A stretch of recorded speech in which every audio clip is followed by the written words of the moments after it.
আসসালামু আলাইকুম ওয়া রাহমাতুল্লাহি ওয়া বারাকাতুহু। আলহামদুলিল্লাহি ওয়া কাফা ওয়া সালামুন আলা ইবাদিহিল্লাযিনা ইসতাফা, আম্মা বাদ। সুপ্রিয় দর্শক, যে অবস্থান থেকে এই মুহূর্তে চোখ রেখেছেন আপনাদের প্রিয় চ্যানেল নিউজ 24 পর্দায়, উক্ত চ্যানেলের পক্ষ থেকে এবং ইসলাম ও আমরা অনুষ্ঠানের পক্ষ থেকে আপনাদের সকলকে জানাই আন্তরিক মোবারক ও শুভেচ্ছা। সুপ্রিয় দর্শক, প্রতিদিন আমরা এই মুহূর্তে আপনাদের প্রশ্ন এবং তার উত্তর নিয়ে আলোচনা করে থাকি, ইসলামিক বিষয় নিয়ে আলোচনা করে থাকি। আজকে আমরা বিষয়টি নিয়ে আলোচনা করব। সেই বিষয়টি হলো পানাহারের আদব রক্ষার গুরুত্ব ও তাৎপর্য।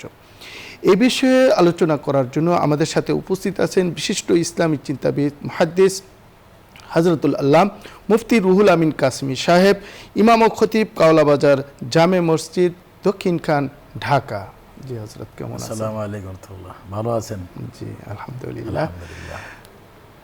ক্বালা রাসূলুল্লাহ সাল্লাল্লাহু আলাইহি ওয়াসাল্লাম কুলু ওয়াশরাবু ওয়ালা তুসরিফু। আল্লাহ রাসূল বলেছেন যে তোমরা খাও এবং পান করো, কিন্তু অপচয় করো না।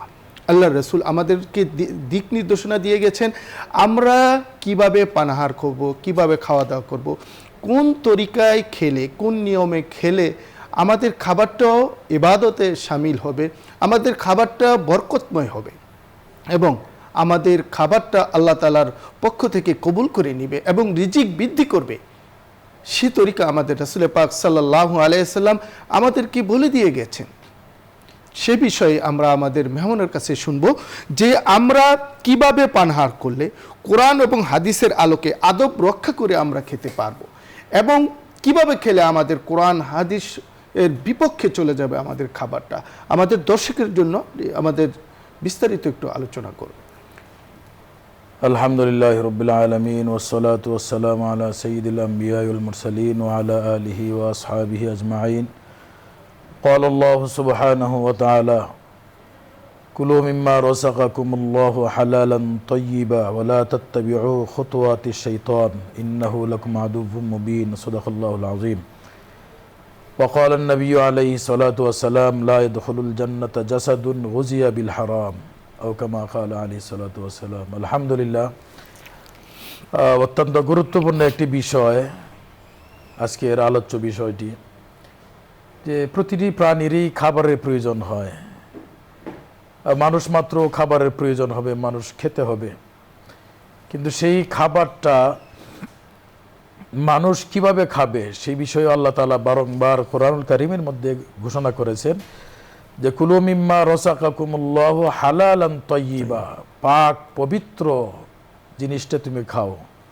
ওয়ালা তাত্তাবিউ খুতুওয়াতিশ শাইতান, এই ক্ষেত্রে শয়তানের অনুসরণ করিও না, অর্থাৎ তোমার খাদ্যটা যেন অপবিত্র না হয়, হারাম না হয়, এবং সেটা খাবারের কি তরিকা, কি সিস্টেমে খেতে হবে সেই সিস্টেমও নবী রাসূলুল্লাহ সাল্লাল্লাহু আলাইহি ওয়াসাল্লামের অনুসরণ করো, সেখানেও তুমি শয়তানের অনুসরণ করবে না।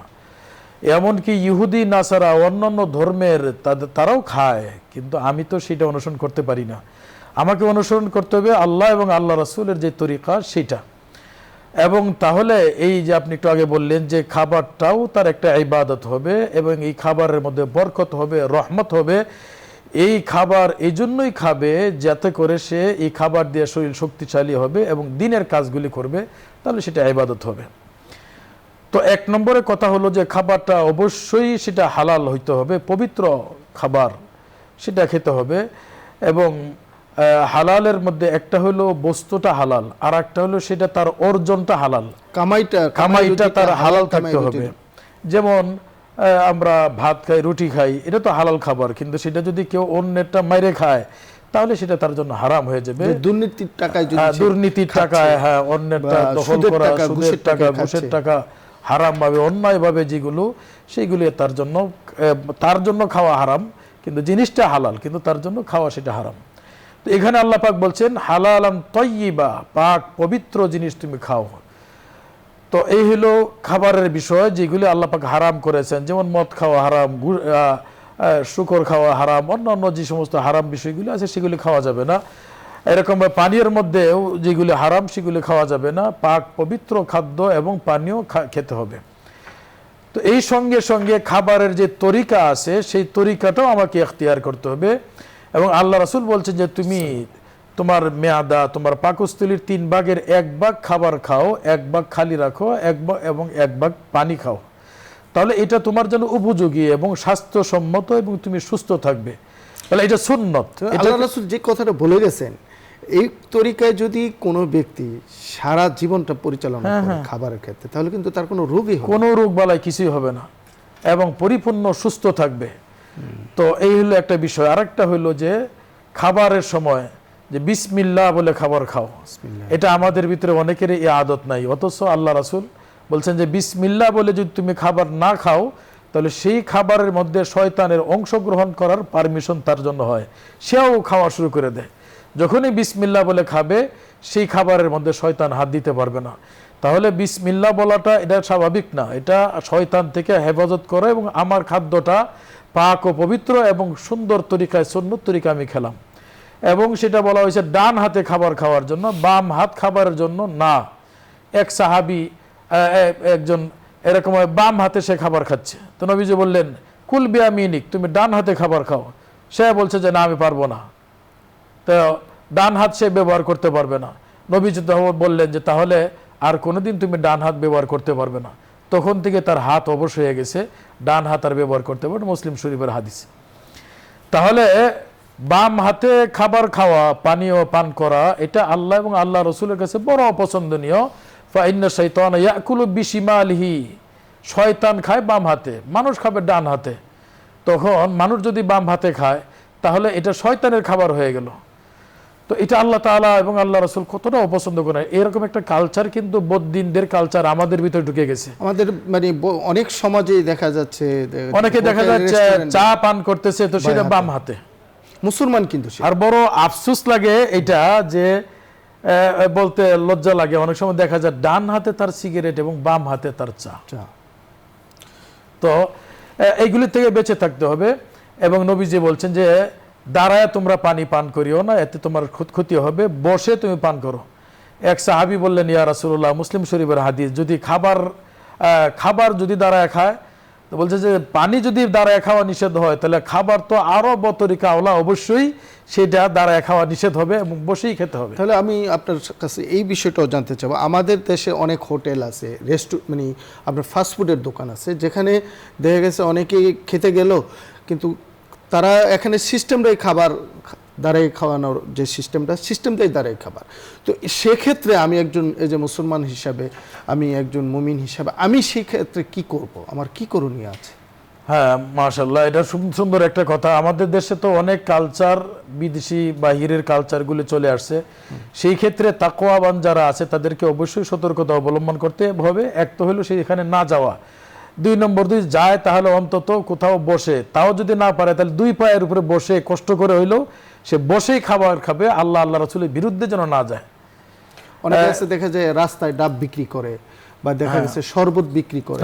আমাদের দেশে কিন্তু এখন রাস্তায় যেরকম মার্কেটের সামনে শরবত, তারপরে ডাব বিক্রি হয়, সেক্ষেত্রেও কিন্তু অনেকে মানে সবাইকে দেখা যাচ্ছে যে তারা দাঁড়িয়ে পান করছে।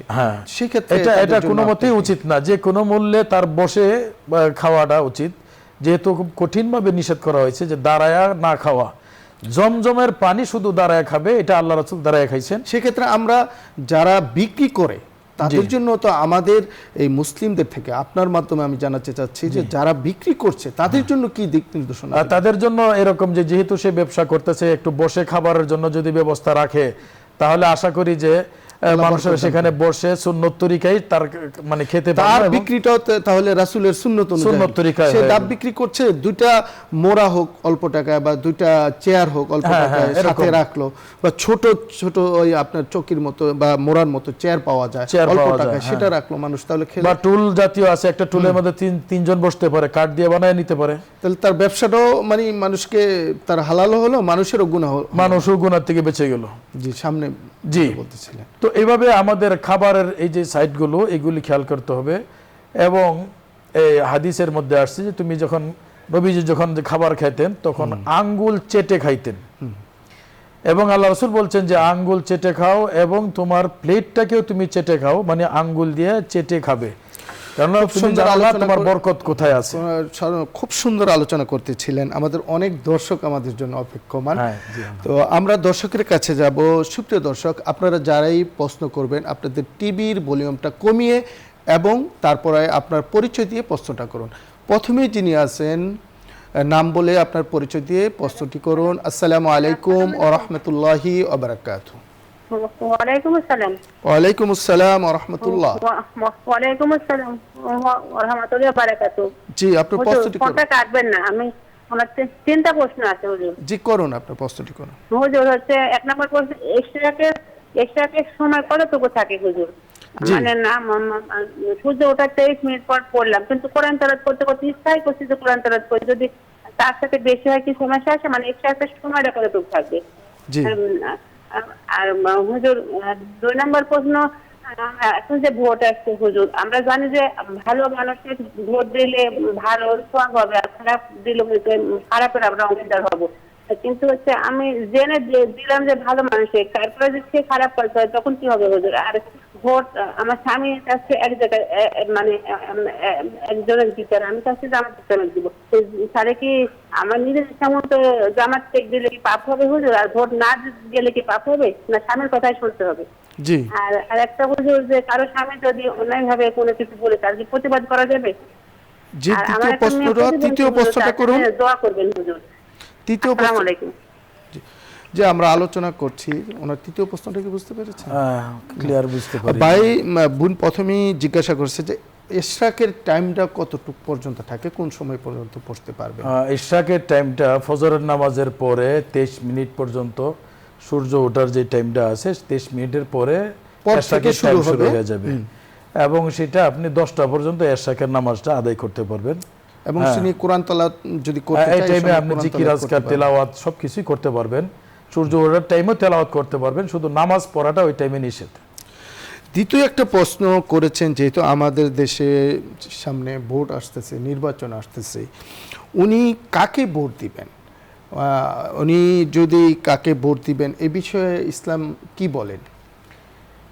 যে এই বিষয়ে ইসলামের বিধান হলো যে যার দ্বারা এই দেশ সুন্দর হবে, আল্লাহর হুকুম নবীর তরিকা প্রতিষ্ঠিত হবে, মানুষের ক্ষতি হবে না, এরকম একজন মানুষ যদি আপনি জানতে পারেন তাহলে তাকে আপনি ভোট দিবেন। আর যদি মনে করেন যে তার দ্বারা যত ভালো কাজ হবে সেটার নেকি আপনি পাবেন, আর যদি কোনো খারাপ লোককে ভোট দেওয়া হয়, তার দ্বারা যদি ক্ষতি হয়, তাহলে সেটার গুনাহও আপনাকে পেতে হবে। অতএব চিন্তা ভাবনা করেই নির্বাচন করতে হবে যে আমি কাকে ভোট দিব। আমি আপনার সাথে একটি জিনিস অ্যাড করব, যে আপনি যাকে দেখবেন যে ইসলামী তরিকা বা শরীয়ত ইসলাম এবং কোরআন অনুযায়ী সে রাষ্ট্র পরিচালনা করবে, তাকে আপনি ভোট দিবেন। কিন্তু একটা বিষয় অনেকে আমরা চিন্তা করি যে সে কি পাস করবে কি করবে না, সেটা তার দায়িত্ব। কিন্তু আপনার ভোটটা যদি আপনি আল্লাহ এবং রাসূলকে যে ভালোবাসে, আল্লাহ এবং রাসূলকে যিনি চায় এবং ইসলামের যে সেবা করবে, দেশকে দুর্নীতিমুক্ত করবে, তাকে যদি দেন, আপনার সওয়াব হয়ে যাবে। এখন উনি পাস করুক বা উনি বিজয়ী হোক বা না হোক, তাতে আপনার কোনো সমস্যা নেই। আমরা দ্বিতীয় প্রস্তুতিতে যাব। আসসালামু আলাইকুম ওয়া রাহমাতুল্লাহি ওয়া বারাকাতুহু। জি, কে বলছিলেন, কোথা থেকে বলছিলেন? পরিচয় দিয়ে প্রস্তুত। আসসালামু আলাইকুম হুজুর। জি। মাসুম কুমিল্লা ধর্মপুর থেকে। জি বলুন মাসুম ভাই। প্রশ্নটি কোরআন থেকে। জি। সূরা আল ইমরান আয়াত 59 অধ্যায় 3। সূরা আল ইমরান আয়াত 59।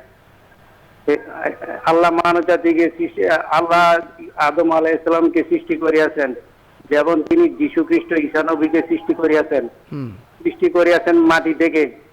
আল্লাহ হ বললে হয়ে যায়, কুন ফায়াকুন, হ বললে হয়ে যায়। এর মানে কি? কোরআন কি বলতেছে? সূরা আল ইমরান আয়াত আমরা আলোচনা করছি, আপনার প্রশ্নটি বুঝতে পেরেছি।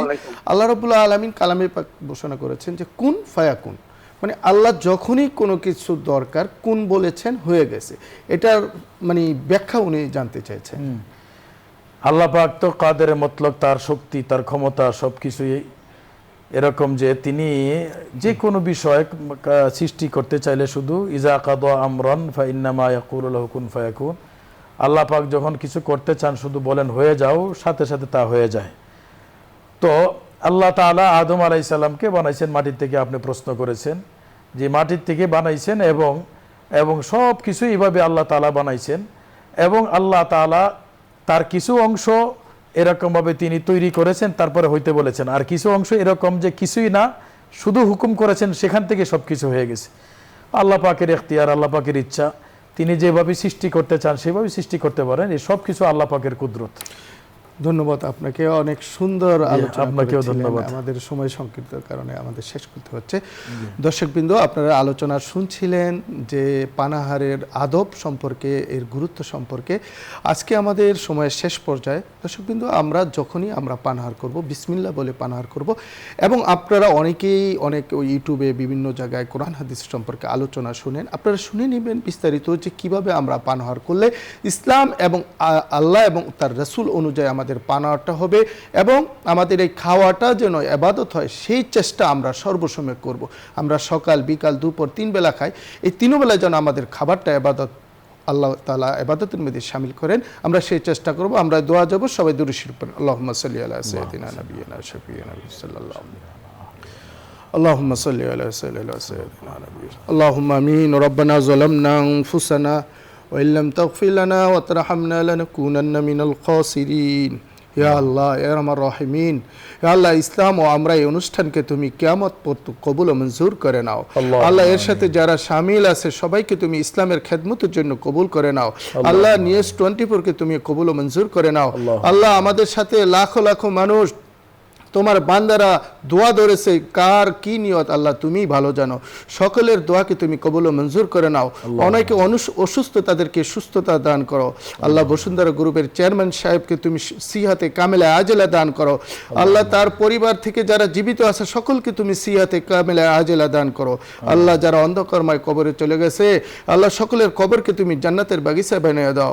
রব্বুল আলামিন, আমরা যেন তোমার দ্বীনের পথে, কোরআনের পথে, রাসূলের সুন্নতের পথে চলতে পারি, সেই তৌফিক দান করো।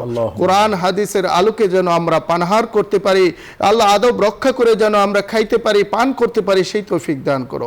আল্লাহ, উসওয়ে হাসানার উপর যেন চলতে পারি, সেই তৌফিক দান করো। রব্বুল আলামিন, আমরা যারা দোয়া ধরেছি, অনেক অসুস্থ, তাদেরকে তুমি সুস্থতা দান করো। আল্লাহ, সকলকে হালাল খাওয়ার তৌফিক দান করো। আল্লাহ, সবাইকে হারাম থেকে বাঁচার তৌফিক দান করো। আমিন। ইয়া আল্লাহ, তুমি আমাদের দোয়াকে কবুল ও মঞ্জুর করে নাও। ওয়া সাল্লাল্লাহু তাআলা আলা খায়রি খালকিহি মুহাম্মাদিন ওয়া আলিহি ওয়া সাহবিহি আজমাইন বিরহমাতিকা ইয়া আরহামার রাহিমিন।